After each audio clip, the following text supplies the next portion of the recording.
Assalamualaikum warahmatullahi wabarakatuh. Selamat pagi dan salam sejahtera buat kita semua. Yang terhormat Kasih SMK Cabdin Wilayah 5, yang terhormat Kepala SMK Negeri 2 Tanjung Pandan, yang kami hormati Bapak Ibu narasumber workshop implementasi modul 14 budaya positif, yang kami hormati dan kami banggakan Bapak Ibu Guru SMK Negeri 2 Tanjung Pandan selaku peserta workshop. Marilah kita buka acara ini dengan membacakan basmalah bersama-sama. Menyanyikan lagu Indonesia Raya, Bapak Ibu dimohon berdiri.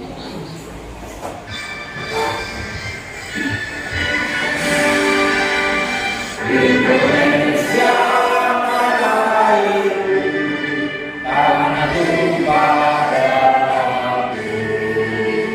di sana aku berdiri dari kamu ibuku. Indonesia kebangsaanku, bangsa dan tanah airku. Marilah kita berseru, Indonesia bersatu. Hiduplah tanahku, hiduplah negeriku, bangsaku, rakyatku semuanya. Bangunlah jiwanya, bangunlah badannya untuk Indonesia Raya. Indonesia Raya, merdeka, merdeka, tanahku negeriku yang kucinta. Indonesia Raya, merdeka, merdeka, hiduplah Indonesia Raya. Indonesia Raya, merdeka, merdeka, tanahku negeriku yang kucinta. Indonesia Raya, merdeka, merdeka, hiduplah Indonesia Raya. Yang akan dipimpin oleh Bapak Haji Asma'i.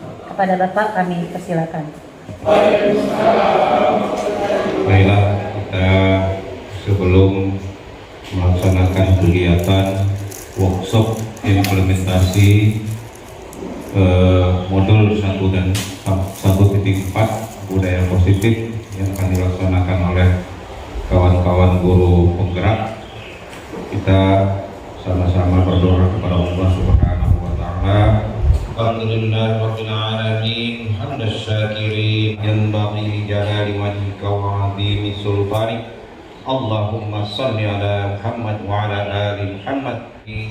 Dalam rangka mengikuti kegiatan workshop akhirati hasanah wa qina azabannar wa minal jannati ma'al abrar ya aziz ya ghaffar ya rabbal alamin. Subhana rabbika rabbil izzati amma yasifun wa salamun alal mursalin walhamdulillahi rabbil alamin.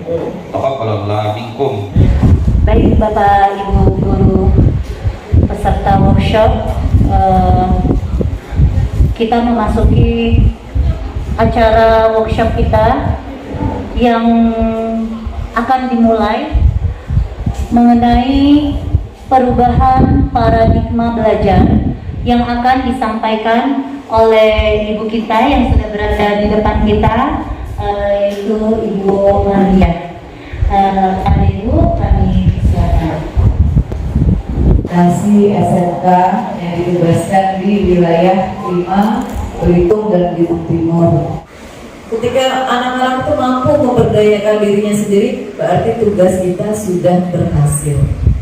Tetapi ketika mereka masih di rumah saja, tidak ada aktivitas, kita belum berhasil. Tentunya ini tidak tugas berat, tidak ringan, tidak mudah. Tapi kita tidak sendirian. Nah, itu menjadi mandiri ketika hanya dinas pendidikan selaku leading sektornya. Tetapi kita coba bergandeng tangan dengan BLK nantinya yang punya pelatihan ketika anak itu selepas dari sekolah ini, mereka di BLK-kan lagi 20-30 hari, itu akan menambah keterampilannya lagi. Kemudian pasti terbentuknya ketika mau berusaha itu modal. Nah, modal ini saya sudah berusaha untuk nanti menjalin bisa kerjasama dengan pihak pemerintah desa. Jadi di mana anak-anak itu berdomisili, saya berharap mereka nanti bisa membentuk kelompok. Usaha apa yang akan mereka kerjakan? Kita harapkan mereka nanti mampu memberdayakan dana desa. Karena jujur dana desa itu luar biasa, miliaran dana desa itu. Tetapi sekarang ini belum produktif. Ini tanggal 12 lalu akan mengadakan doa karya kedua. Jadi program guru penggerak ini ada durasinya selama 9 bulan, Bu. 9 bulan dari kegiatan belajar mandiri, setiap bulannya ada doa karya, kemudian setiap bulannya juga kami, kebetulan saya juga sebagai pengajar prakteknya, sebagai pendamping mereka yang setiap bulan juga kami harus hadir sesuai dengan pembagian tugas kami. Jadi ada 50 guru penggerak di Kabupaten Bitung. Kebetulan kami tidak mendampingi guru kami sendiri. Jadi yang guru kami itu dari SMA Negeri 2 pendampingnya. Kami mendampingi di SMA 1 Sijuk, SMP 2 Sijuk, kemudian SD 16 Tanjung Pelayang dan STLB. Jadi ada 6 CGD dengan kami. Bapak Ibu yang saya hormati, berkenaan dengan program guru penggerak ini adalah program dari pemerintah melalui Kementerian Pendidikan, Kebudayaan, Riset dan Teknologi yang telah meluncurkan program Merdeka Belajar. Jadi ada 11 program Merdeka Belajar yang diluncurkan oleh Kemendikbud Ristek ini dari 1 sampai 11. Untuk program guru penggerak ini adalah Merdeka Belajar episode kelima. Kemudian episode ke-7 itu adalah program Sekolah Penggerak untuk SMA. Kemudian episode Merdeka Belajar episode ke-8 ini yang berkaitan dengan Sekolah Pusat Keunggulan. Ini program Merdeka Belajar yang ke-8. Jadi keseluruhannya ada 11. Bapak Ibu, berkenaan dengan program Merdeka Belajar ini yang keterkaitannya dengan materi pada hari ini yaitu tentang guru penggerak, bahwa nanti diharapkan guru penggerak itu dalam proses pembelajarannya di sekolah mampu menghasilkan siswa kita memiliki profil belajar Pancasila. Yang rujukannya pembelajaran ini adalah dari falsafah yang dijalankan oleh tokoh pendidikan kita itu Ki Hajar Dewantara. Bisa menjadi orang yang menuntun anak-anak sesuai dengan kodratnya, bisa sesuai kita. Jangan sampai nanti siswanya kodratnya berbeda-beda, ada yang suka musik, ada yang suka ini, ada yang suka ini. Bapak dan Ibu ngajarnya hantam saja, bisa apa pokoknya kamu harus bisa. Bapak dan Ibu calon guru penggerak ini ada 3 pemateri yang khusus berkenaan dengan pembelajaran ini, yaitu beriman, bertakwa kepada Tuhan Yang Maha Esa dan berakhlak mulia. Kemudian yang kedua, diharapkan pelajar kita bisa mandiri. Kemudian yang ketiga, pelajar kita bisa bergotong royong. Kemudian yang keempat, pelajar kita harus bisa mengakui kebinekaan secara global. Kemudian pelajar kita diharapkan bisa bernalar kritis. Yang keenam adalah kreatif. Jadi ada 6 profil untuk belajar Pancasila. Nah itu mungkin Bapak dan Ibu berkenaan dengan apa yang sedang dilaksanakan program pemerintah Merdeka Belajar berkenaan guru penggerak. Calon guru penggerak ini sedang digembleng untuk nantinya bisa menguasai kemampuan membawa siswa-siswi kita menuju pada profil belajar Pancasila.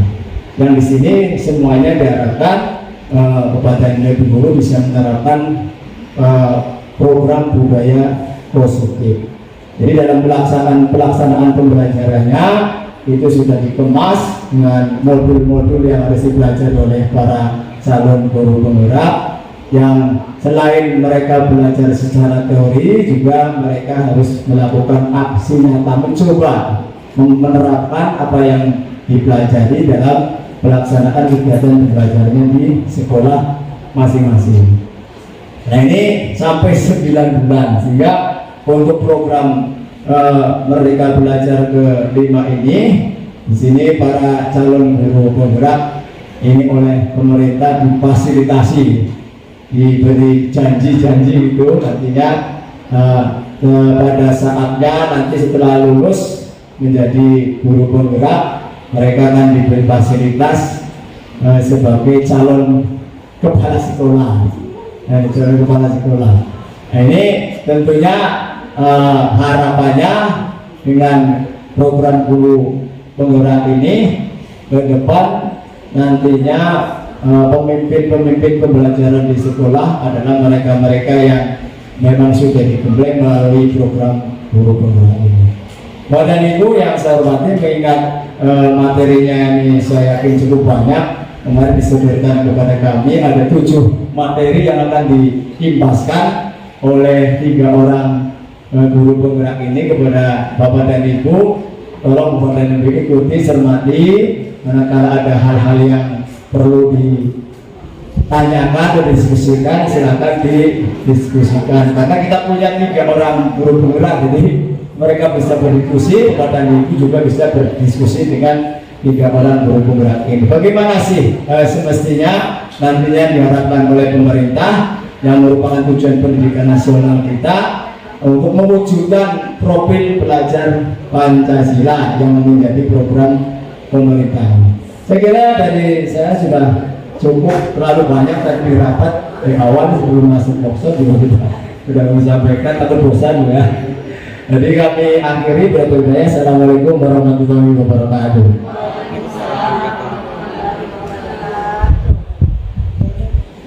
Baik, terima kasih kepada Pak Kepala Sekolah kita, Bapak Suwandi SPD, yang sudah memberikan sedikit materi tentang disiplin positif yang harus dimiliki oleh siswa-siswi kita, khususnya di SMK Negeri 2 Tanjung Pandan. Kita ucapkan terima kasih Pak Suwandi. Kita kasih aplaus dulu Bapak Ibu. Semoga semakin semangat. Kita langsung ke sesi berikutnya. Kita sambut prospective teacher movers kita, Ibu Dewi, yang akan memberikan materi tentang motivasi perilaku manusia dan kebutuhan dasar. Kepada Ibu Dewi, kami persilakan. Gimana? Pertama-tama saya ucapkan terima kasih kepada edukasi bidang SMK yang sudah berkenan hadir pada hari ini mengikuti sebagai pembuka workshop tadi. Kemudian kepada Bapak Suwandi yang sudah memfasilitasi hingga kegiatan ini berjalan dengan alhamdulillah lancar, dan juga kepada Bapak Ibu yang masih semangat mendengarkan kami berbagi di sini. Nanti semoga semangat sampai akhir dan dapat menerapkan budaya positif di sekolah kepada anak-anak. Gitu ya. Tadi sudah dibahas mengenai profil pelajar Pancasila oleh Bapak Kepala Sekolah. Mungkin saya akan melanjutkan bagaimana cara mewujudkan murid dengan profil pelajar Pancasila tersebut. Maksud ya, visinya kami ingin agar murid nanti menjadi sumber daya yang unggul, yang memiliki karakter baik, yang mencerminkan profil pelajar Pancasila. Jadi ketika mereka nanti menjadi wirausahawan, yang wirausahawan yang berkarakter baik. atau ketika mereka menjadi polisi, polisi yang berkarakter baik. Apapun profesi mereka di masa depan, itu yang akan menjadi visi kita menjadikan karakter mereka baik. Seperti itu. Fokus pada kekuatan positif yang dimiliki oleh anak. Suatu perubahan positif di kelas atau di sekolah tidak akan terjadi ketika pertanyaan kita yang muncul berawal dari permasalahan. Jadi motivasi itu tidak akan muncul kalau pertanyaan kita atau diskusi kita didasari pada permasalahan. Misalnya, mengapa anak-anak belajarnya kurang? Mengapa capaian hasil belajar anak-anak rendah? Tapi suasana positif akan terbangun kalau kita pertanyaan kita dimulai dari hal-hal baik apa yang pernah dicapai murid di sekolah, di kelas. Jadi ketika di kelas jangan hanya fokus kepada murid yang nakal atau murid yang bermasalah, tetapi fokuslah kepada hal-hal baik apa yang mereka lakukan sudah di kelas. Target kita adalah pertumbuhan seorang manusia, yaitu murid. Sedangkan hasil capaian kita baru akan terlihat ketika murid itu berkarya di masa yang akan depan. Kita sedang melakukan perubahan positif. Bapak Ibu, tengoklah belajar seperti burung terbang. Jadi burung terbang itu ketika jalur pertama terbang tidak akan langsung ke atas. Jadi pasti ke bawah dulu. Jadi baru meliuk ke atas. Sama seperti kita melakukan perubahan positif. Awalnya mungkin tidak terlihat gitu ya. Bahkan mungkin bahkan tidak mungkin ini terjadi. Tapi ingatlah bahwa hal-hal yang positif itu nanti insya Allah ketika kedepannya akan menjadi sebuah kebiasaan baru. Seperti itu. Jadi salah satu cara untuk membangun budaya positif di sekolah yang sesuai dengan filosofi Ki Hajar Dewantara tadi, yaitu berpihak pada murid. Bagaimana caranya? Gitu ya. Sekarang awalnya kita akan belajar mengenai motivasi perilaku manusia. Manusia setiap berperilaku pasti ada tujuannya. Kita tidak bisa tertib antri di depan pintu kelas dan selalu berebutan masuk ke dalam kelas setelah jam istirahat usai. Ini tentunya akan mengganggu proses pembelajaran karena kelas tidak dapat dimulai tepat waktu karena Bu Anas sibuk menenangkan murid-muridnya untuk waktu cukup lama. Akhirnya Bu Anas berpikir cepat dan mengandalkan stiker bintang. Setiap murid yang akan masuk kelas usai pelajaran, Bu Anas akan mengiming-imingi muridnya dengan stiker bintang. Sebagian muridnya menyambut tantangan tersebut dan langsung berdiri rapi di depan pintu diikuti teman-temannya yang lain untuk mendapatkan stiker bintang. Hal ini terus dilakukan Bu Anas selama beberapa minggu karena cukup berhasil membuat murid-muridnya berdiri rapi di depan pintu. Sampai suatu saat Bu Anas sakit dan terpaksa digantikan oleh Pak Heru. Pak Heru tidak mengetahui tentang stiker bintang. Pak Heru ada dengar saja pada saat masuk kelas jam pelajaran murid kembali berebutan masuk kelas tanpa antri karena Pak Heru tidak memberikan stiker bintang. Kira-kira menurut Bapak Ibu apa motivasi anak-anak itu mau bersedia antri masuk ke kelas? Jadi menurut Bapak Ibu apa yang menyebabkan murid-murid tadi mau antri di depan kelas? Karena adanya stiker bintang. Sama dengan kita di kelas misalnya ya.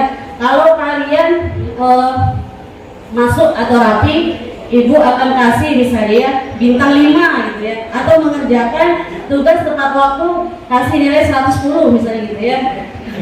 Jadi motivasi yang mendasari adalah motivasi karena mendapatkan penghargaan. Jadi sebenarnya motivasi perilaku manusia itu ada 3. Yang pertama yaitu untuk menghindari hukuman. Biasanya anak-anak mengerjakan tugas karena mereka takut dihukum atau mereka takut karena nilainya merah. Jadi pertanyaan yang sering muncul dari dalam diri mereka pada tingkat motivasi terendah manusia ini yaitu apa yang akan terjadi kalau saya tidak melakukannya, gitu ya. Biasanya orang pakai helm karena apa? Takut pada polisi, ya, bukan karena kembali pada nilai keselamatan, nilai kebaikan yaitu keselamatan. Kasus stiker bintang tadi untuk mendapatkan imbalan atau penghargaan dari orang lain. Jadi mereka hanya mau melakukan sesuatu kalau mereka memperoleh imbalan atau memperoleh pujian. Jadi apa yang akan saya dapatkan kalau saya melakukan hal ini, gitu ya. Kemudian motivasi yang ketiga yaitu motivasi yang berasal dari dalam, yaitu untuk menjadi orang yang mereka inginkan atau menghargai diri mereka sendiri sesuai dengan nilai-nilai yang mereka percaya. Jadi motivasi ketiga inilah yang nantinya yang menjadi dasar atau tujuan dari disiplin positif, yaitu menanamkan motivasi yang ketiga ini kepada murid-murid kita. Itu adalah motivasi perilaku manusia. Sama seperti kita, biasanya setiap tindakan kita pasti ada tujuannya agar menjadi individu yang diinginkan sesuai dengan filosofi Ki Hajar Dewantara, yaitu murid yang selamat dan bahagia karena kebutuhannya terpenuhi secara positif. Jadi peran kita sebagai guru yaitu bagaimana cara agar memberdayakan murid sehingga mampu memenuhi kebutuhannya secara positif. Kebutuhan dasar manusia ada 5, meliputi bertahan hidup, kebutuhan akan cinta dan kasih sayang, kebutuhan akan penguasaan, kebutuhan akan kebebasan, dan kebutuhan akan kesenangan. Sekarang saya akan memberikan contoh. Ini contoh kasus pemenuhan kebutuhan manusia. Ibu Ambar adalah guru wali kelas 2 sedang bingung menghadapi ulang salah satu murid di kelasnya bernama Doni. Beberapa anak kelas 2 telah datang padanya dan mengeluhkan Doni yang sering meminta bekal makanan kepada mereka secara paksa. Kira-kira sebagai wali kelas Doni, apa yang dilakukan oleh Ibu Ambar? Menurut penegakan disiplin positif berdasarkan konteks di atas, Ibu Ambar sebaiknya mencari tahu dulu apa penyebab Doni melakukan tindakan tersebut. Jadi di situ Doni sedang memenuhi kebutuhan dasarnya yang mana?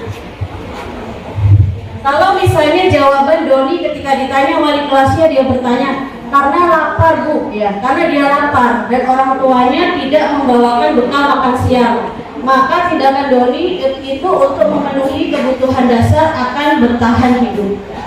Jika jawaban Doni karena dia senang temannya jadi memperhatikan dia, ketika temannya melaporkan tindakannya itu pada gurunya dan gurunya memberitahu orang tuanya, makanya orang tuanya memperhatikan dia, maka kebutuhan dasar yang ingin dipenuhi Doni yaitu cinta dan kasih sayang atau kebutuhan diterima. Kemudian ketika jawaban Doni ditanya wali kelasnya karena dia merasa hebat, jadi teman-temannya takut padanya dan menuruti keinginannya, maka kebutuhan dasar yang Doni penuhi yaitu akan kekuasaan. Ketika jawaban Doni karena dia bosan akan bekal makanan yang dibawakan oleh ibunya setiap hari karena selalu membawakan bekal yang sama, sehingga dia ingin mencoba bekal makanan teman-temannya, maka kebutuhan dasar yang ingin Doni penuhi yaitu kebebasan. Dan yang terakhir, ketika Doni menjawab karena iseng saja, lucu menikmati ekspresi wajah teman-temannya yang kesal, itu karena kebutuhan dasar yang ingin Doni penuhi yaitu kesenangan. Sekarang mungkin ketika siswa kita melakukan sesuatu yang kita anggap melanggar, sejatinya Bapak Ibu harus mengetahui dulu apa alasan dibalik itu.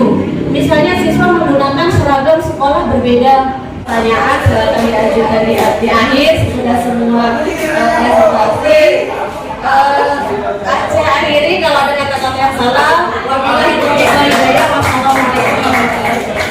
Waalaikumsalam warahmatullahi wabarakatuh. Kita kasih aplaus buat narasumber kita yang bagus sekali. Acara selanjutnya yaitu materi. Jadi materi ini akan disampaikan oleh narasumber kita yang kedua yaitu Ibu Desi Susandri. Kepada Ibu kami persilakan. Luar biasa Bu Desi, peserta kita kali ini belum ada pernah di Indonesia sesemangat ini. Ya. Belum pernah saya menjumpai. Ya, silakan Bu Desi.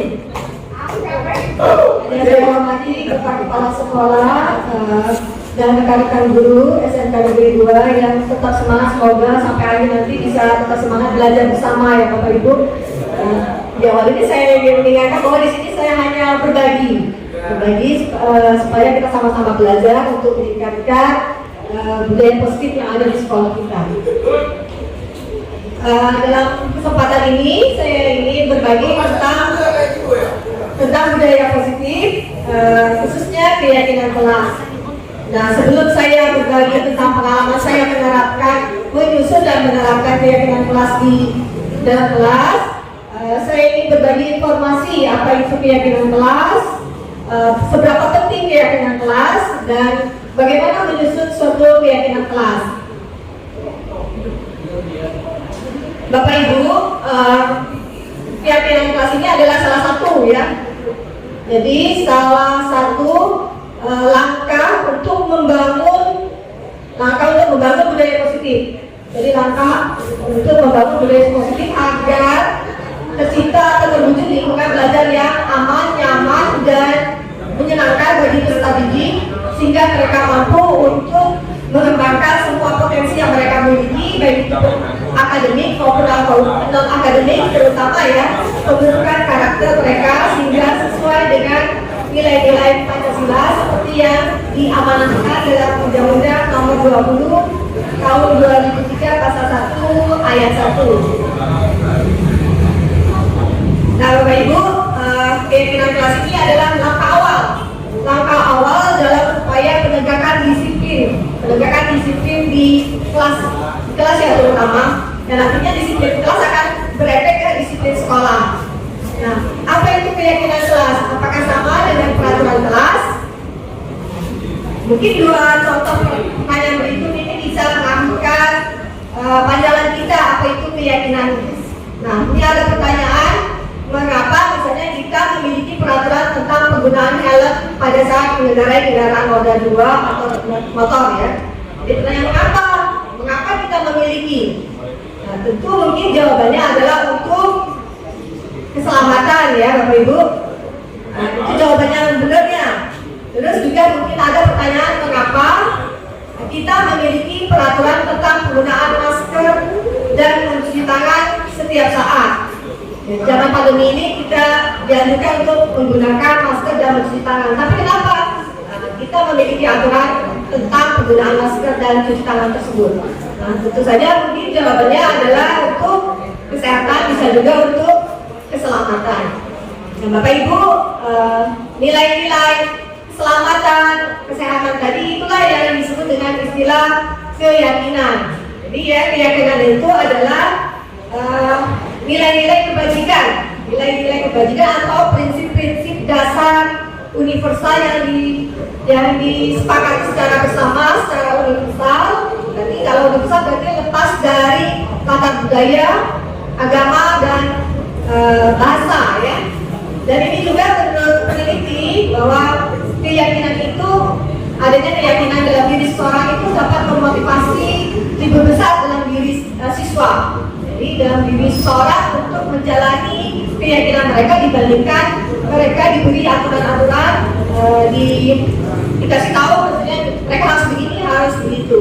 Jadi di sini guru berfungsi untuk menanamkan, memberitahu, mendalamkan tentang suatu keyakinan kepada siswa kita, siswa didik ya. Apa beda tadi dengan peraturan kelas? Nah, bentuk dari keyakinan kelas ini ada berikut ini. Keyakinan kelas itu bersifat lebih abstrak daripada peraturan. Jadi kalau peraturan itu sifatnya rinci dan konkret. Nah, yang kedua, keyakinan kelas itu berupa pernyataan universal. Yang ketiga, pernyataan keyakinan kelas senantiasa dibuat dalam bentuk kalimat yang positif. Jadi dihindari untuk penggunaan kata jangan, tidak boleh, atau dilarang itu dihindari untuk pernyataan keyakinan kelas. Terus yang keempat, keyakinan kelas sebenarnya tidak terlalu banyak. Kalau peraturan itu banyak, mungkin ada 11, ada 15, ada berapa gitu ya di sekolah kita. Nah, untuk keyakinan kelas itu tidak terlalu banyak, sehingga mudah diingat dan dipahami oleh semua warga kelas. Warga kelas itu termasuk gurunya ya. Terus juga keyakinan kelas sebaiknya sesuatu yang dapat diterapkan di lingkungan kelas tersebut. Terus yang berikutnya, semua warga kelas hendaknya ikut berkontribusi dalam pembuatan keyakinan kelas lewat kegiatan curah pendapat.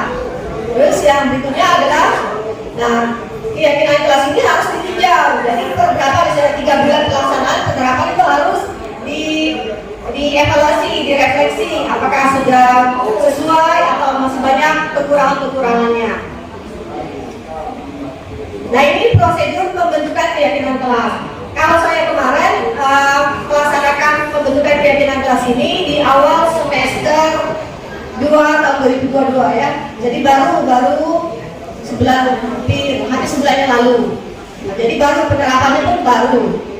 Nah, pada 2 minggu pertama kan kita belum terlalu aktif kemarin belajarnya. Jadi saya pakai waktunya untuk membuat keyakinan kelas bersama anak kelas 10 APAT 1 dan 10 TKR 2. Nah, tahapan pertama yang saya lakukan di situ saya mengajak mereka curhatnya ditulis di kertas atau di buku. Curhatnya tentang kelas impian mereka. Jadi mereka itu memimpikan kelas seperti apa. Terus juga saya meminta mereka untuk menuliskan apa yang harus mereka lakukan untuk mencapai kelas impian tersebut. Gitu. Nah, setelah itu mereka saya ajak untuk menuliskan peraturan-peraturan yang biasa mereka dengar gitu di sekolah ataupun di kelas.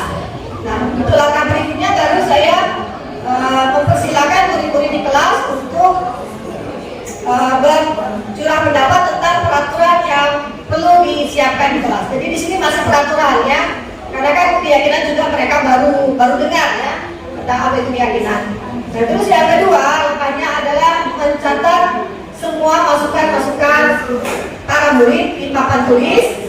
Nah, pakai papan tulis dan bikin note yang saya lakukan ya. Nah, terus juga di mana semua anggota kelas itu bisa melihat hasil curah pendapat. Kalau saya kemarin anak-anak yang baca, jadi saya minta satu anak untuk membacakan hasil curah pendapat mereka tadi. Terus langkah berikutnya adalah menyusun keyakinan sesuai prosedur. Nah, pembentukan keyakinan kelas yang prosedur pembentukan keyakinan kelas. Nah, di situ kalimat yang dibuat anak-anak masih ada dalam bentuk negatif. Jadi di situ kita ajak untuk berubahnya dalam bentuk kalimat yang positif. Kalimat positif tadi ya, tidak menggunakan kata tidak, jangan, dilarang. Jadi kita rubah supaya maksudnya sama tapi tidak menggunakan kata-kata yang negatif. Terus juga langkah berikutnya tinjau kembali daftar curah pendapat yang sudah dibuat. Nah, kita mungkin nanti akan melihat bahwa pernyataan yang ditulis itu masih banyak dalam berupa peraturan-peraturan, dalam kalimat peraturan-peraturan. Jadi kalimatnya singkat dan konkret, gitu ya kalau peraturan. Nah, selanjutnya kita ada anak-anak untuk menentukan nilainya, nilai kebajikannya apa. Misalnya tidak mengganggu untuk mereka membuat tulisan misalnya tidak mengganggu teman ketika sedang belajar. Misalnya ya, nah, kita ajak untuk menemukan apa nilai di balik peraturan tersebut. Gitu. Terus yang berikutnya kita tinjau ulang kesepakatan kelas yang sudah dibuat tersebut. Nah, yang sama intinya gitu, kita jadikan satu, misalnya tidak mengganggu teman ketika sedang belajar atau tidak berbicara ketika guru sedang menjelaskan. Itu kan satu intinya, yaitu menghormati orang lain, gitu kan. Jadi anak beberapa peraturan yang mereka buat yang sama kita jadikan satu. Terus juga yang langkah berikutnya adalah setelah keyakinan kelas selesai dibuat, maka semua warga dipersilakan untuk meninjau ulang, terus menyetujuinya dan menandatangani keyakinan kelas tersebut, termasuk guru dan semua murid. Kalau yang saya kemarin saya laporkan dengan wali kelasnya. Jadi wali kelasnya mengetahui pembuatan keyakinan kelas dan menyetujuinya. Nah, setelah semuanya sepakat, maka keyakinan kelas tersebut dicetak dalam bentuk infografis dan ditempelkan di papan pengumuman atau di dinding kelas masing-masing. Ini Bapak Ibu beberapa contoh keyakinan kelas, nah bisa jadi referensi gitu dalam membuat keyakinan kelas. Misalnya di situ kami meyakini bahwa sangat penting untuk menghormati semua orang dan barang milik orang lain. Sebenarnya itu diturunkan dari beberapa peraturan yang mereka buat, misalnya ya gitu. Nah,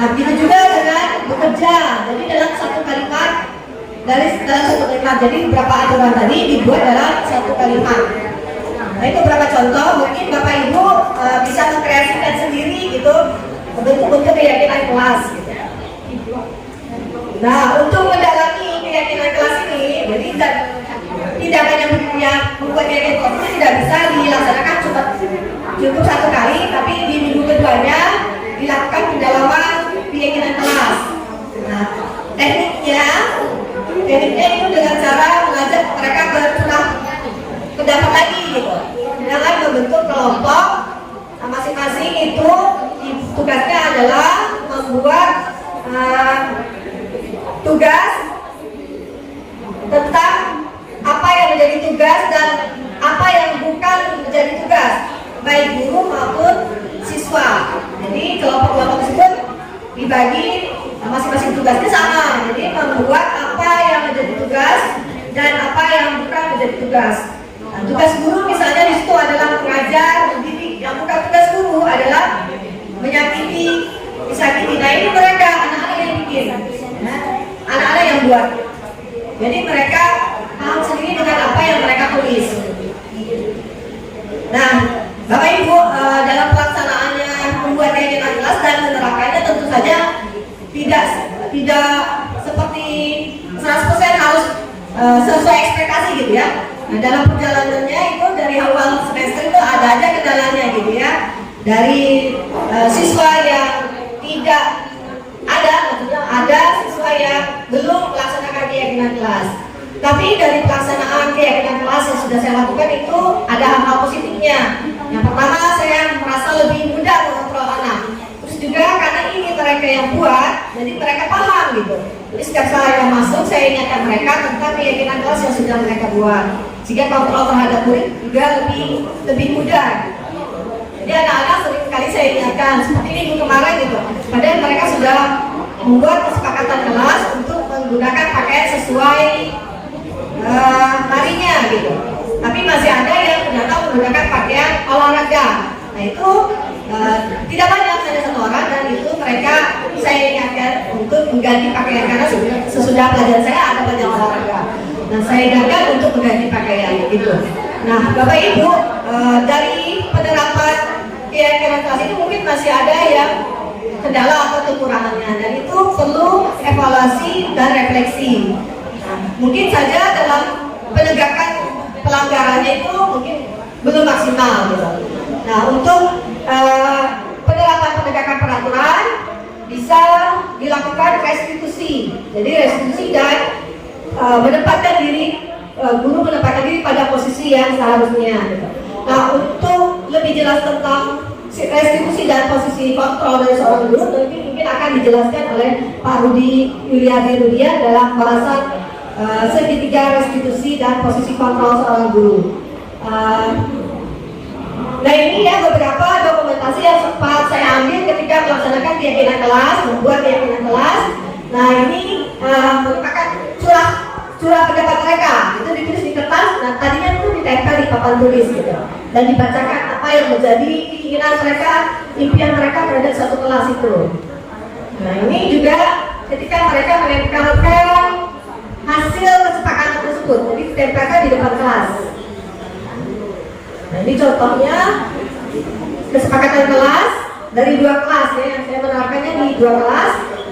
Nah demikian yang bisa saya sampaikan. Mohon maaf jika ada kesalahan dalam penyampaian. Sekali lagi saya katakan di sini saya ingin berbagi. Semoga kebaikan menyertai kita semua. Terima kasih bagi Bapak Ibu yang sudah mendengarkan. Salam sehat dan bahagia. Assalamualaikum warahmatullahi wabarakatuh. Acara selanjutnya yaitu materi posisi restitusi dan segitiga restitusi. Ini untuk moderator yang sudah memberikan kesempatan kepada saya untuk berbagi bersama dengan rekan-rekan sejawat lainnya. Dalam hal ini memang masih tahap pembelajaran ya, masih dalam tahap proses pembelajaran.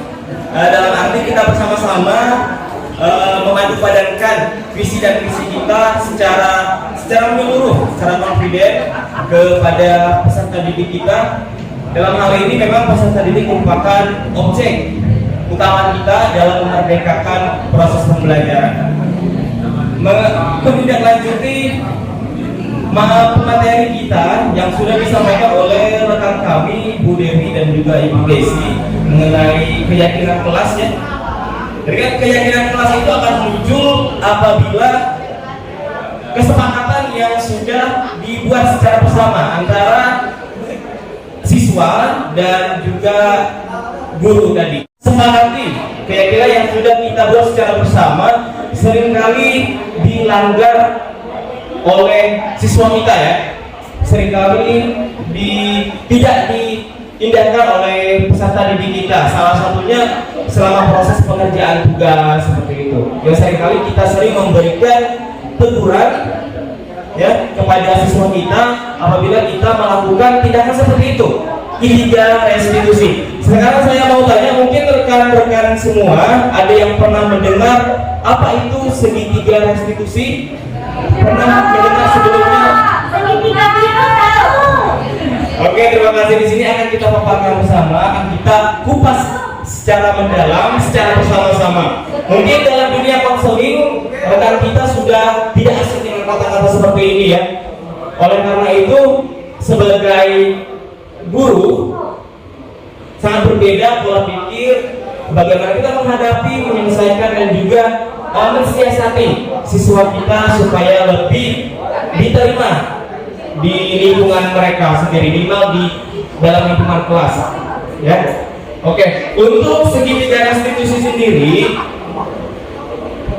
ya, segitiga restitusi di sini adalah sebuah cara untuk menanamkan disiplin positif kepada murid yang tujuannya supaya murid itu dapat diterima kembali dalam kelompoknya. Sampai di sini bisa dipahami ya rekan-rekan sekalian. Jadi secara singkat, segitiga restitusi itu bagaimana cara kita menyelesaikan pola penyelesaian kita terhadap siswa yang seringkali kita anggap bermasalah, mempunyai problem dalam kegiatan pembelajaran selama di dalam kelas. Nah, sebuah cara menanamkan disiplin positif. Apa sih itu disiplin positif? Disiplin positif merupakan sebuah kedisiplinan yang akan kita jadikan budaya positif, akan kita aplikasikan kepada siswa selama berada di lingkungan sekolah.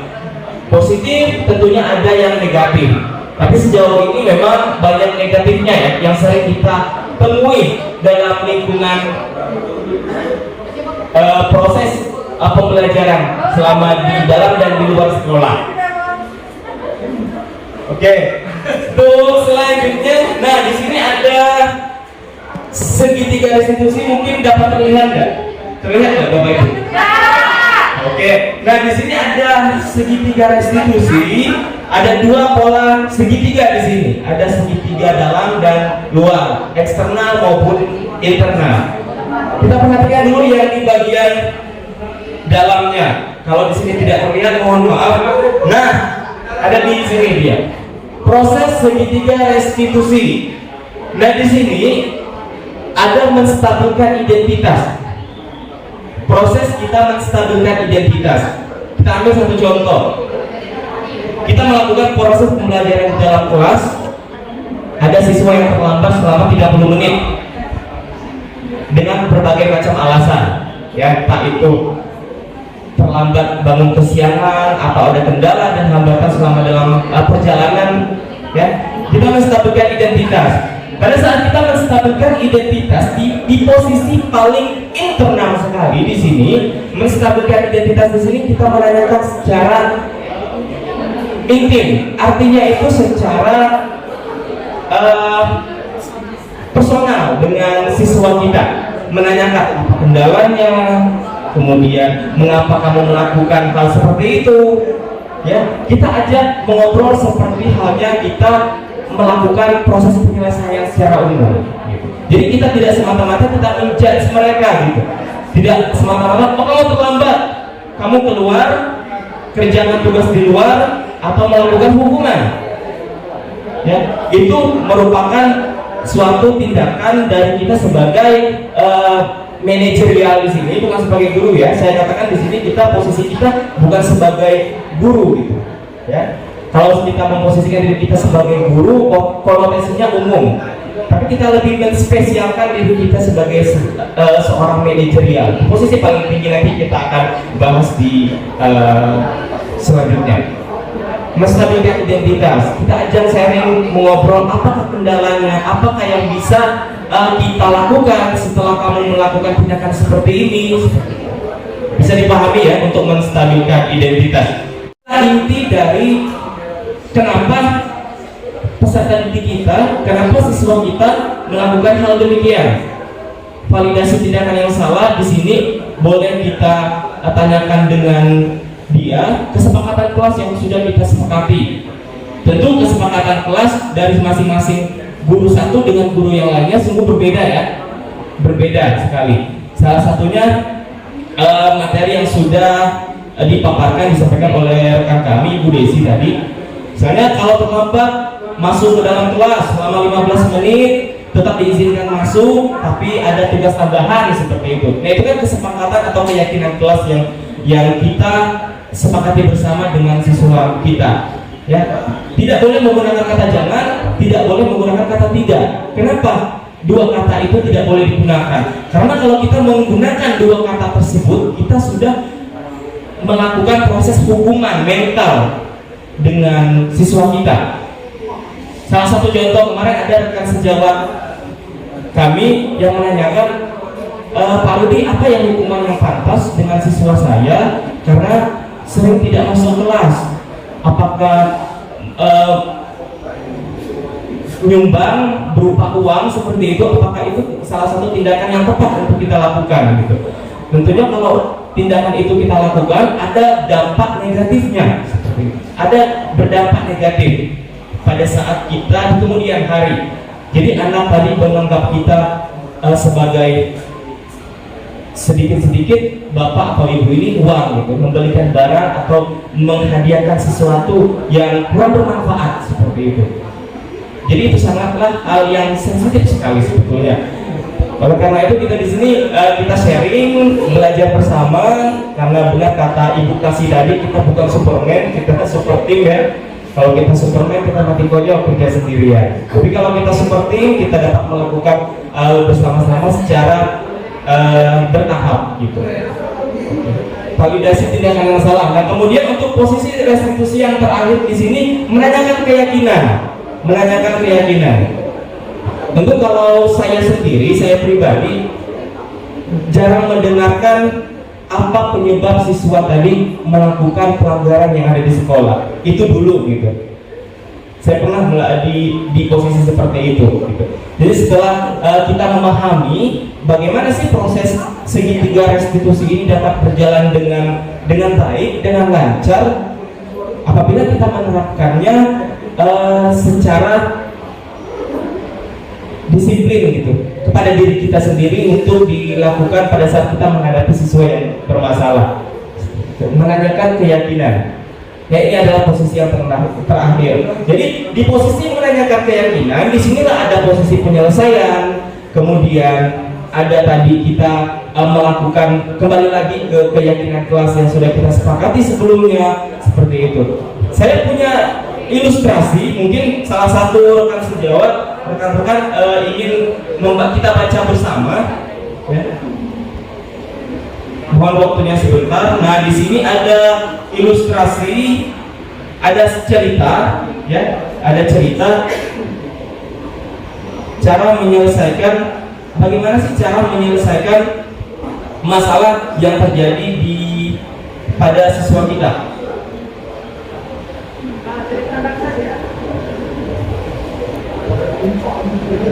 Nah, di sini ada restitusi mencari kebutuhan dasar yang mendasari tindakan. Nah itu judulnya.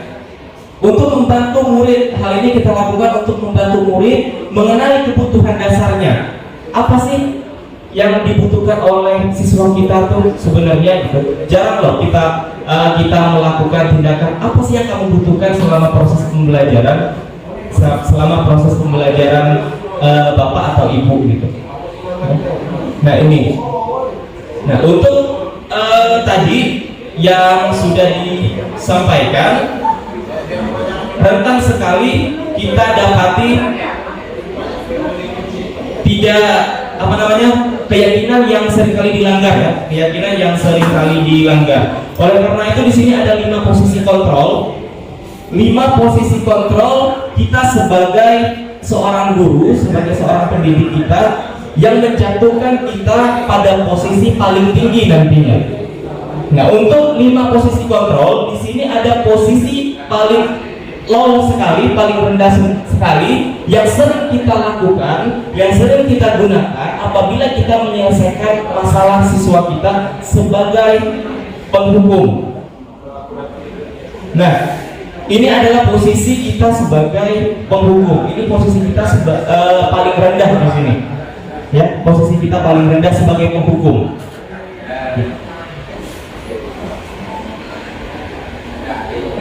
Ya, nah di sini ada satu kasus, Adi terlambat hadir ke sekolah. Ya, ini contoh-contoh ilustrasi kasus Adi terlambat hadir atau datang ke sekolah. Kalau kita posisinya sebagai penghukum, itu kita akan senantiasa bersuara tinggi loh. Bersuara tinggi, kemudian bahasa tubuh atau body language kita, matanya melotot, tangan kita menunjuk, seringkali melakukan tindakan kekerasan secara fisik. Nah, ini contoh kata-kata yang sering kita keluarkan kepada siswa kita apabila kita di posisi penghukum. Terlambat lagi, pasti terlambat lagi, selalu datang terlambat. Kapan bisa datang tepat waktu? Apabila kita menanyakan hal seperti itu dengan siswa tadi akan memiliki atau akibat yang akan timbul di sini adalah kemungkinan siswa tadi akan marah atau kecewa atau dia merasa dendam dengan kita. Gitu. Posisi kita sangat berbeda hubungannya dengan posisi yang memang bisa dilakukan oleh security atau pihak keamanan. Itu memang berbeda gitu. Ya. Nah, akibatnya murid akan merasa marah dan dendam atau bersifat agresif. Dia akan melakukan pemberontakan apabila kita melakukan atau menjudge siswa tadi memposisikan diri kita sebagai penghukum. Termasuk saya sangat sering menggunakan ini gitu. Entah itu keliling lapangan, menjewer, mencubit atau apa segala macam. Ya memang kondisi lapangan memang kurang menerapkan hal seperti itu, tapi kalau kita melihat atau menerawang gitu, menitik beratkan pada siswa kita di lapangan saat ini, ya memang posisi penghukum adalah posisi paling strategis sekali kita lakukan. Padahal ini adalah posisi yang paling low sekali, paling rendah gitu. Dia akan berakibat gitu. Dan saya sudah pernah mengalami hal seperti ini. Pada saat saya menindak siswa, posisi saya sebagai penghukum paling sering digunakan, mungkin sampai sekarang. Tapi mudah-mudahan setelah saya belajar bersama rekan-rekan sekalian, dengan diingatkan oleh Bapak Ibu sekalian sebagai senior ya, mohon maaf, mudah-mudahan dapat belajar dengan baik. Nah, ini sebagai posisi penghukum. Kemudian selanjutnya di posisi yang kedua, membuat orang lain merasa bersalah. Posisi membuat orang lain merasa bersalah. Jadi benar atau tidak, biasanya kalau kita berada di posisi ini tidak mau mendengarkan ya, jarang mendengarkan alasan siswa tadi. Jadi kita langsung menjudge siswa, pokoknya kamu salah ya, pokoknya kamu nggak benar gitu. Jadi kalau kita memposisikan diri kita sebagai pembuat orang lain merasa bersalah, biasanya ada suaranya halus seperti itu. Dia banyaknya menggunakan sindiran, ya, bahasa tubuh atau meratap pada anak. Nah, contoh percakapan atau dialog yang sering kita gunakan, Adi, kamu ini bagaimana ya? Kamu sudah berjanji dengan ibu tidak akan terlambat lagi datang ke sekolah. Kamu kenapa ya senang sekali mengecewakan ibu? Nah, gitu, ada kata-kata mengecewakan. Nah, di situ sudah paham. Apabila ada kata-kata seperti itu, pasti kita loh yang salah. Kita dibuat merasa bersalah di sini. Dan pada akhirnya tentu kita di akhir pasti siswa ini merasa dirinya salah, kemudian meminta maaf, sudah selesai gitu. Tapi tidak seperti itu ya Bapak Ibu. Kita di sini memang beragam sekali cara kita, bagaimana kita menghadapi siswa kita yang memang bermasalah, terutama dalam hal kehadiran selama berada di sekolah. Hal ini berakibat, ada dampaknya. Murid akan merasa bersalah, itu yang pertama. Bersalah telah mengecewakan ibu atau bapak gurunya. Murid akan merasa menjadi orang yang gagal dan tidak sanggup membahagiakan orang lain. Kadang-kala sikap seperti ini lebih berbahaya dari sikap penghukum tadi, karena dia langsung masuk ke mentalnya tadi. Karena kita tahu kamu salah, seperti itu. Kamu salah, kamu tidak benar, seperti itu. Karena emosi akan tertanam rapat di dalam diri siswa tadi akan merekam perasaan itu tadi. Oh, bapak atau ibu ini seperti ini ternyata caranya gitu. Apabila sedang berbuat salah, tidak seperti murid dalam dengan penghukum ya, di mana murid bisa melupakan amarahnya walaupun dengan cara yang negatif. Murid tertekan seperti ini tiba-tiba bisa meletus amarahnya. Tapi sejauh ini jarang ya yang nyaut atau yang berontak secara verbal, secara personal, itu jarang sekali ya. Tapi minimal dia malas masuk kelas, kemudian malas menghukum, bukan malas menghukum, malas mengerjakan tugas ya. Jadi mereka bukannya takut seperti itu ya, tapi sering gitu, istilah orang Bali itu sering dengan bapak atau ibu ini gitu. Kemudian di posisi yang ketiga, nah ini ada posisi sebagai teman, kita sebagai teman yang berhubungan dengan kesiswaan. Ini rentan ini terjadi, saya juga sering mengalami juga ya. Kalau kita berada di posisi teman, membuat siswa kita sebagai teman, mereka yang pertama yang mereka lakukan memang sangat terpaku dengan kita gitu. Oh, tunggu bapak ini aja, tunggu ibu itu saja gitu. Ya. Seolah-olah kita ini memang teman mereka gitu, tanpa ada batasan. Nada suara yang bisa kita lakukan, bisa kita sampaikan di sini ramah, akrab memang, akrab, ramah, bercanda dengan bahasa tubuh yang merangkul istilahnya. Gitu. Tapi di sini berakibat yang negatif sekali kalau kita memposisikan kita sebagai diri kita sebagai teman gitu. Apa akibatnya di sini? Akibatnya adalah murid akan merasa senang dan akan merasa akrab dengan guru tersebut. Ini termasuk dampak yang positif sebetulnya. Hanya saja di sisi negatif, yang murid hanya tergantung kepada kita gitu.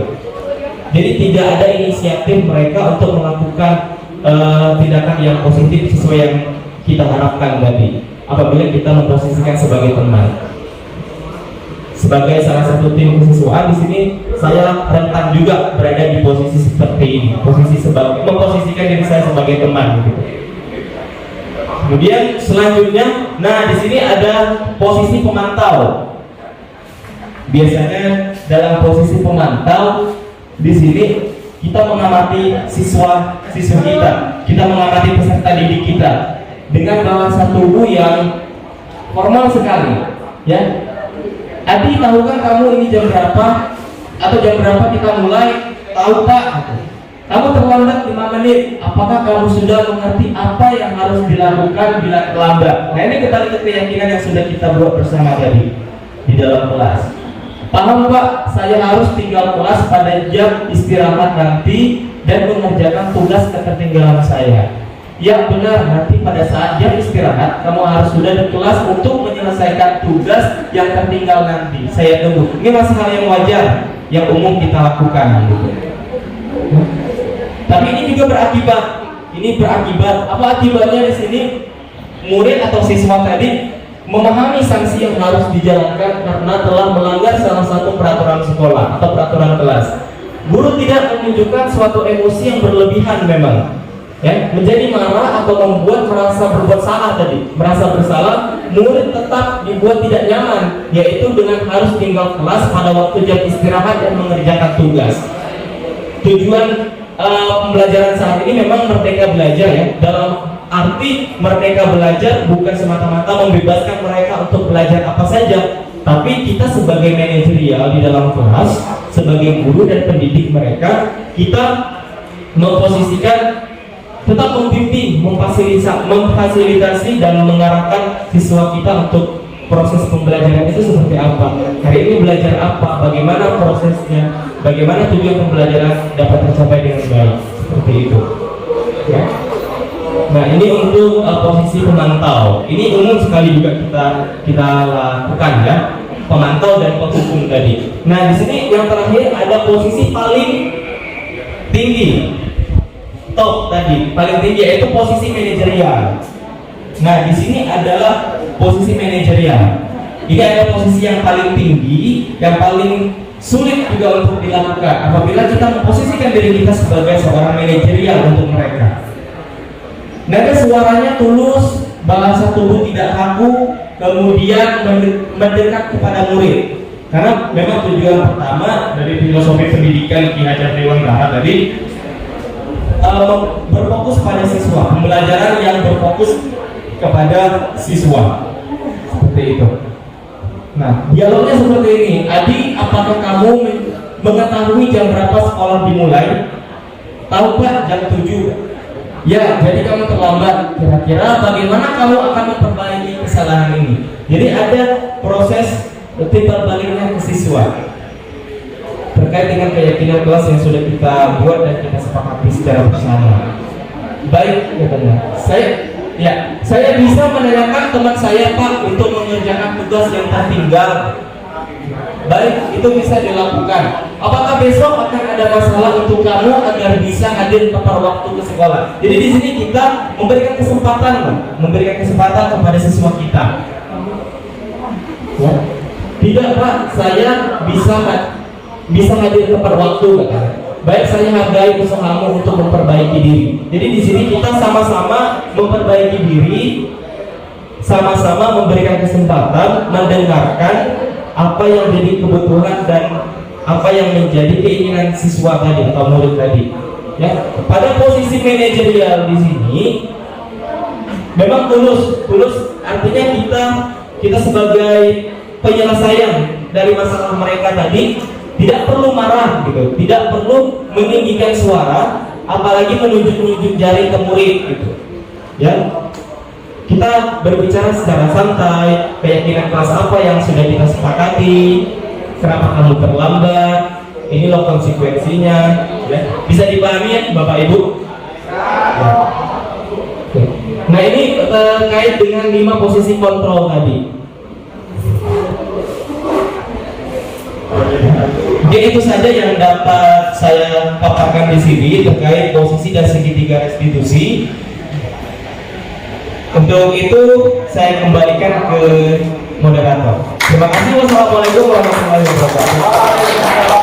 Baik, terima kasih kepada narasumber kita yang terakhir, Bapak Yuliadi Redian, yang sudah memberikan materi modul 14 budaya positif yang terakhir, yaitu mengenai posisi restitusi dan segitiga restitusi. Di sini bisa kita simpulkan bahwasanya cara pendisiplinan terhadap peserta didik itu mesti melihat pendekatan terlebih dahulu kepada siswa-siswi yang akan didisiplinkan, seperti itu.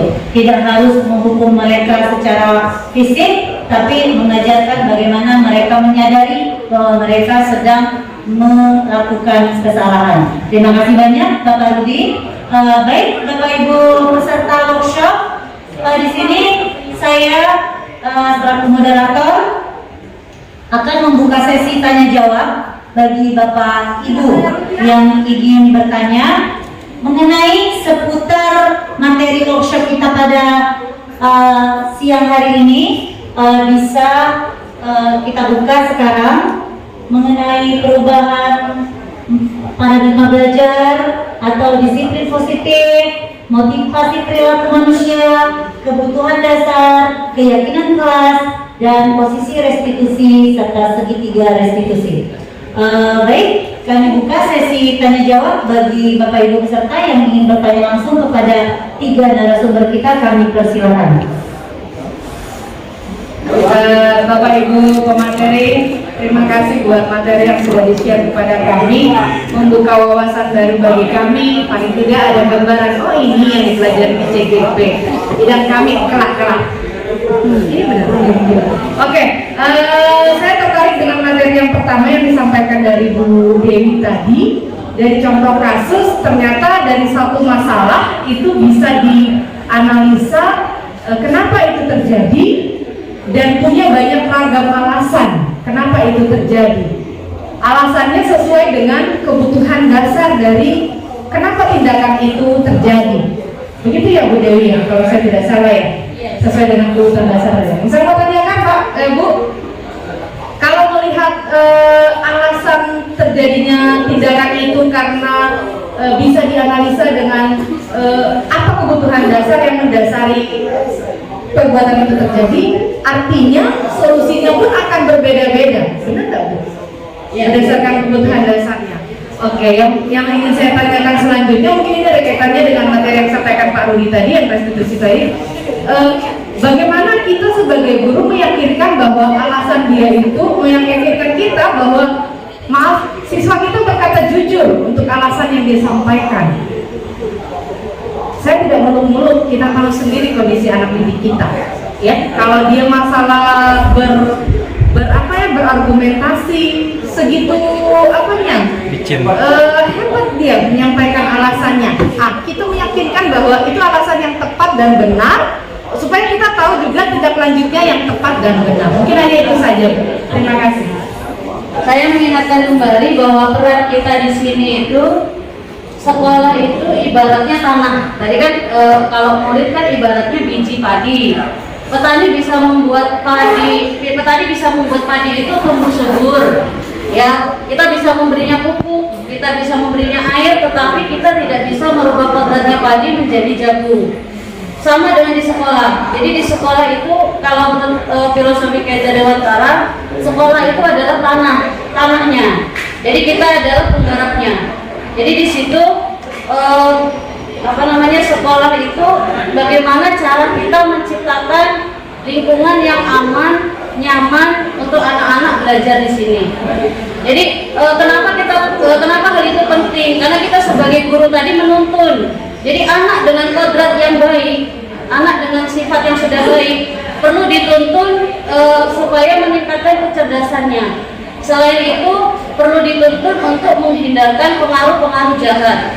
Sedangkan anak yang kodratnya sudah tidak baik lagi, yang kodratnya kurang baik, atau bibit padi tadi itu kurang bagus gitu ya, petani atau guru bisa menghasilkan anak itu lebih bagus dengan tangan dingin seorang petani atau tangan dingin seorang guru.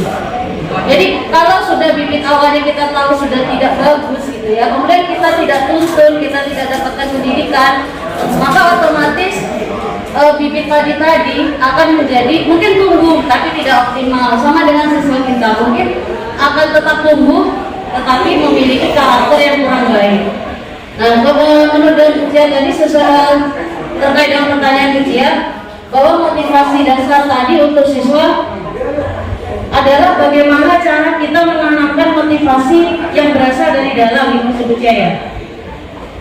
Pertanyaan Bu kan, siswa itu kan alasannya berbeda-beda ketika ditanya kenapa melakukan pelanggaran gitu. Bagaimana Saya Bu, karena kebutuhan dasarnya berbeda, otomatis penyelesaiannya juga akan berbeda. Itu satu. Kemudian gimana kita tadi sudah lihat kan terkait dengan materi akhir, bagaimana kita meyakinkan diri kita bahwa alasan yang dia sampaikan itu sudah jujur gitu, benar. Waktu dia bilang dia terlambat itu karena alasan tertentu, yang saya pikir benar Kak, jangan-jangan dia maaf kata mencari alasan. Baik ya, menurut tahapan ketika kita melakukan segitiga restitusi, ketika siswa melakukan kesalahan, tahap pertama yaitu menanyakan apa alasan dibalik dia melakukan hal tersebut. Jadi terlepas dari kita misalnya anak itu jujur atau hanya mencari alasan, mungkin kita hanya sampai batas apa yang siswa tersebut sampaikan. tetapi kita tetap harus menanamkan karakter jujur di siswa. Jadi misalnya kalau selama ini kita tahu bahwa siswa kita ini tidak jujur, bagaimana cara kita menanamkan jujur itu dulu? Seperti itu. Mungkin kita biasakan siswa itu ketika ulangan jujur artinya mengerjakan sendiri, hasil mereka sendiri. Jadi memang awalnya susah, awalnya memang sulit, atau bahkan kita di level SMK siswa sudah mendapatkan karakter dari TK, SD, SMP. Jadi kita sekarang hanya melanjutkan. Tapi itulah kita sebagai guru jangan sampai berhenti untuk menuntut siswa itu gitu ya. Karena kita tahu bahwa mungkin perubahan itu biarpun sulit gitu ya, tapi tetap kita harus mencobanya. Pertanyaannya kan berkenaan dengan mungkin siswa ya. Siswa itu pandai lah mencari-cari alasan, lebih pandai dari gurunya. Tapi tentunya guru harus lebih pandai daripada siswanya. Ada siswa mencari alasan, guru juga mencari gimana supaya alasan itu bisa terbukti benar atau tidak. Makanya di sini agar siswa itu nanti terbiasa dengan berperilaku positif, jujur, maka ini perlu penanaman budaya. Ini intinya penanaman budaya.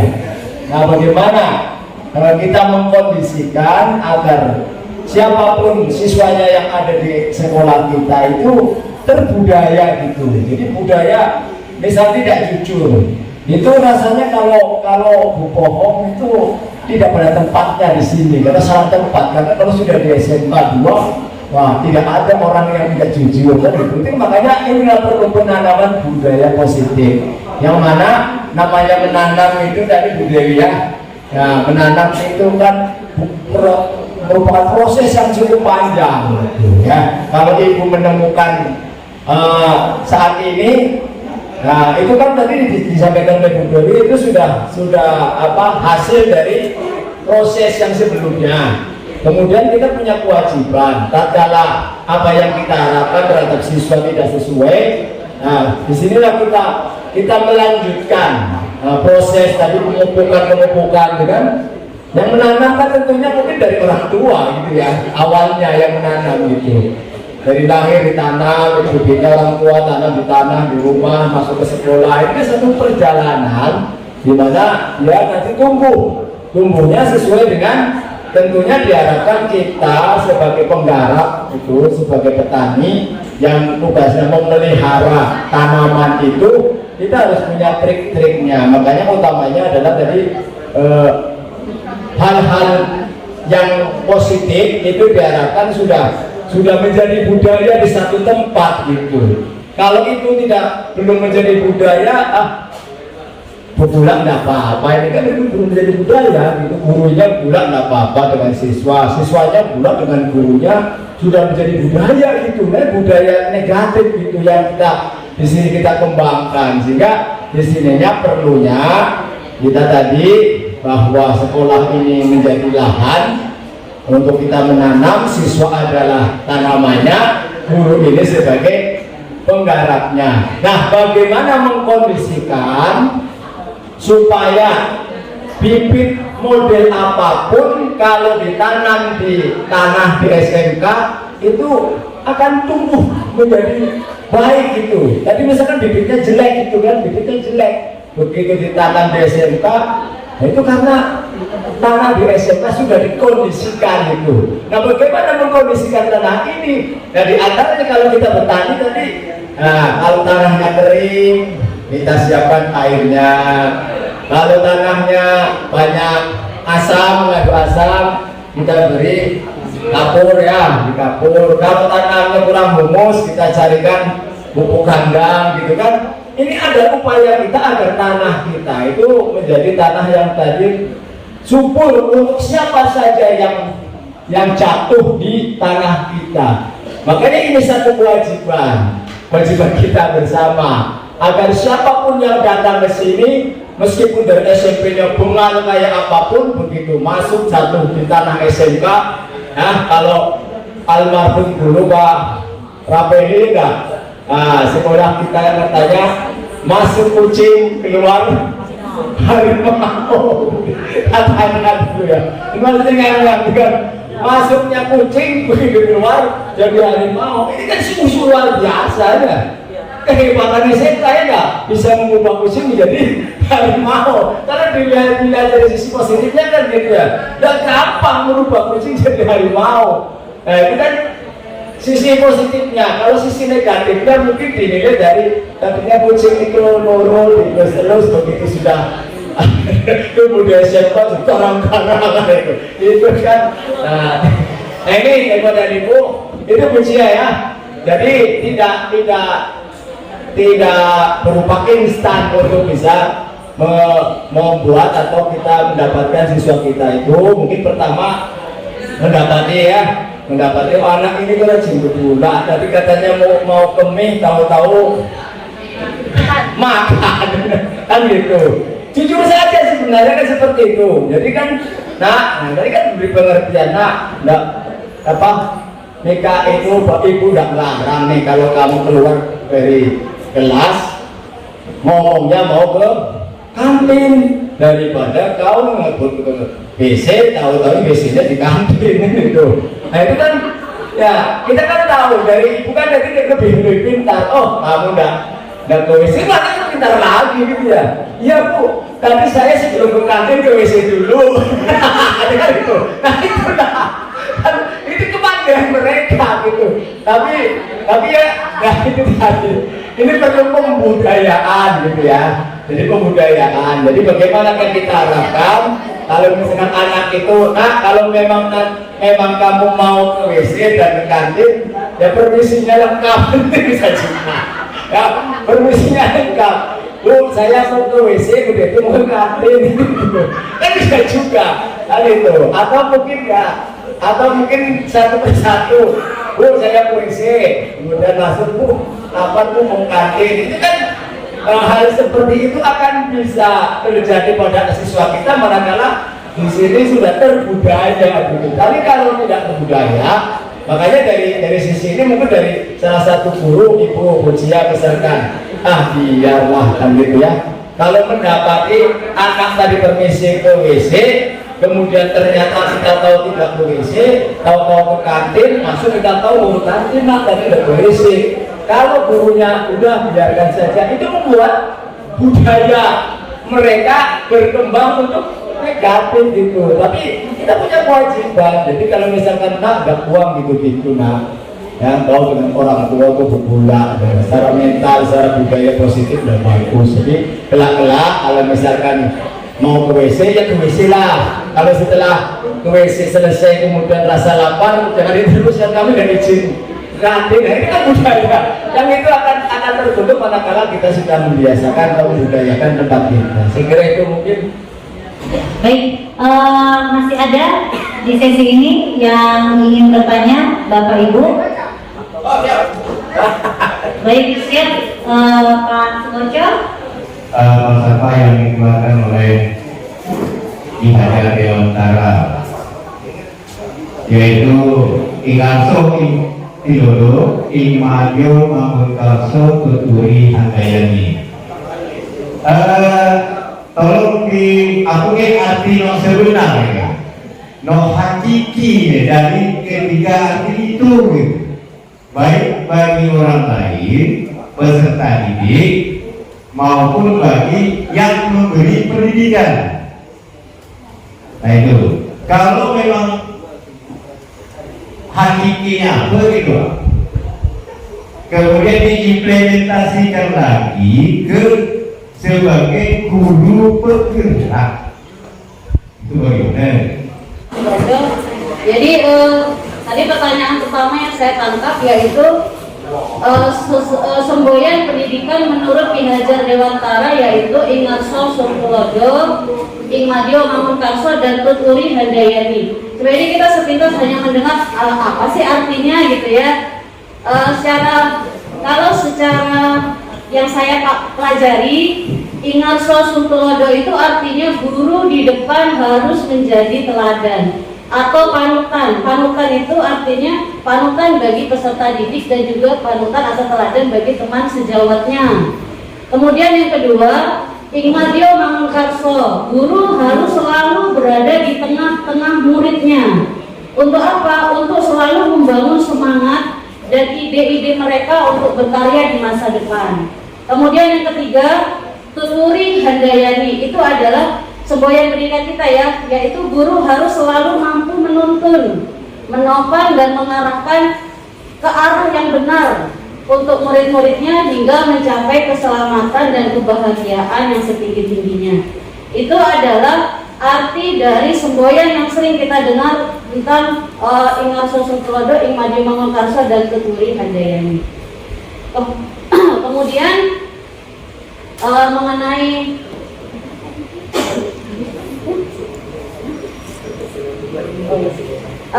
guru penggerak harus mampu menjadi agen perubahan gitu ya Pak Kaco ya. Guru harus mampu mengkolaborasikan semua kompetensi yang dimiliki peserta didik, itu ya maksudnya ya.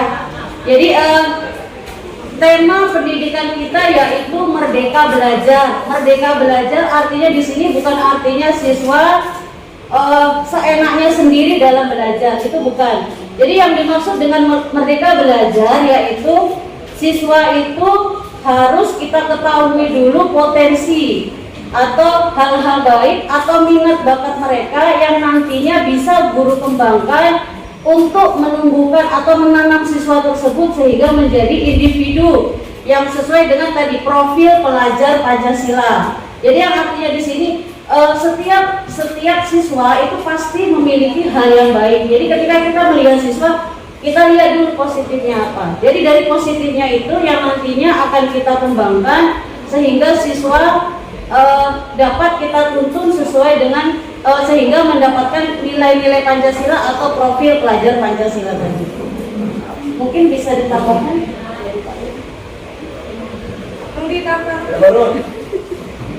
Terima kasih Bu Dewi kesempatannya. Tadi menanggapi masukan ini lebih ke masukan mungkin ya dari Pak Bojo tadi, lebih ke masukan dari beliau. Pada dasarnya memang kita mendidik siswa itu secara bersama-sama, secara berkolaborasi. Didikan zaman koloni dengan zaman sekarang tentu berbeda ya. Karena memang pada saat ini memang penerapan di guru penggerak itu memang mengarahkan pada paradigma proses pembelajaran Ki Hajar Dewantara yang dalam arti penerapan ketiga semboyan tadi kita memerdekakan peserta didik kita dalam proses pembelajaran gitu. Pembelajaran terkait dengan ke-6 tadi, 6 profil pelajar Pancasila, beriman dan bertakwa itu sudah pasti gitu. Kita mengajak peserta didik untuk sesuai dengan kepercayaan mereka masing-masing seperti itu. Apalagi kita SMK sangat rentan dan erat kaitannya dengan dunia kerja, dunia industri, karena memang kreativitas itu sangat dibutuhkan gitu. Kreativitas memang sangat dibutuhkan, sangat erat kaitannya dengan siswa SMK seperti itu. Mungkin itu saja yang dapat saya tambahkan. Baik, ada lagi? Saya rasa sudah semangat ya untuk memberikan contoh yang baik, karena contoh yang paling utama kata Ki Hajar Dewantara tadi adalah guru, yaitu kita sendiri, bukan orang lain, bukan murid kita, tapi kita ada di kita dan kuncinya ada di kita. Baik, karena sudah tidak ada lagi yang ingin Bapak Ibu peserta workshop tanyakan, kita akhiri workshop implementasi modul 14 budaya positif kita dengan ketiga narasumber kita yang hebat-hebat. Terima kasih Bapak Ibu atas kehadirannya hari ini. Semoga apa yang sudah tiga narasumber kita sampaikan tadi menjadi berkah buat mereka dan menjadi ilmu buat kita semua. Kita tutup acara ini dengan membacakan hamdalah bersama-sama. Alhamdulillahirrahmanirrahim.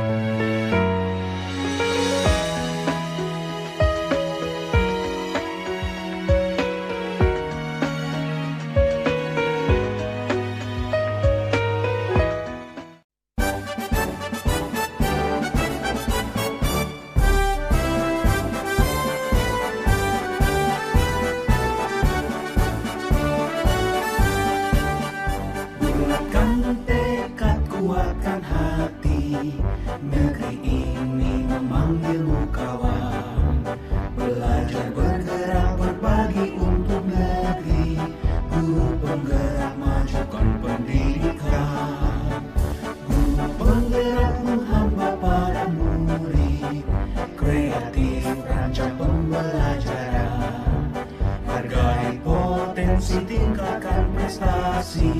lahirkan profil pelajar Pancasila.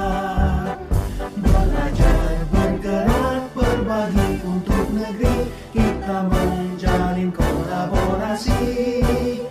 Belajar, bergerak, berbagi untuk negeri, demi bakti pada Ibu Pertiwi.